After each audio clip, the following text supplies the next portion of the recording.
السلام علیکم ورحمۃ اللہ وبرکاتہ۔ عزیزان گرامی، آج کا واقعہ بہت ہی اہم ہے، یعنی کہ پاکستان کے مردوں کا اصلی چہرہ کیا ہے۔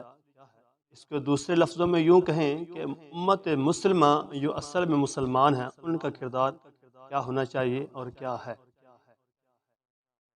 یہ ایک بہن واقعہ لکھتی ہیں، وہ کہتی ہیں کہ میں بعد از نماز مغرب چھوٹی بہن نے ضد لگائی کہ فلاں چوک پہ آلو کے چپس مزے کے ملتے ہیں، وہ کھانے ہیں۔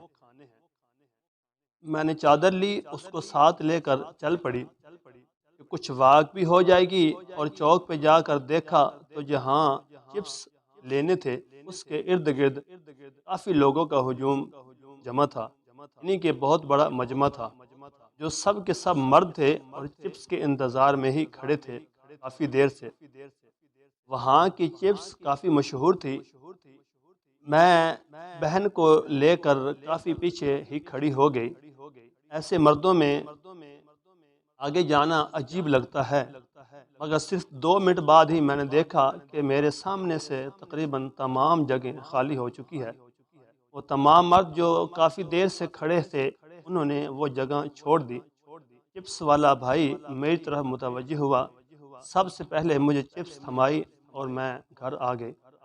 کہنے کو تو یہ بات چھوٹی سی ہے، مگر یہ بہت بڑی بات ہے۔ حقیقت یہی ہے، مسلمان خاص کر ہمارا پاکستان اللہ کا شکر ہے ان چیزوں میں، لیکن جو آج کل واقع پیش آتے ہیں بے حیائی کے، برائی کے، فحاشی کے، ان میں مردوں کا بھی قصور نہیں ہے، قصوروار سب ایک ہیں، لیکن جب عورت ہی اس چیز کو دعوت دے رہی ہو، برائی کو، فحاشی کو، پھر اس میں کسی اور کا قصور کیا ہو سکتا ہے۔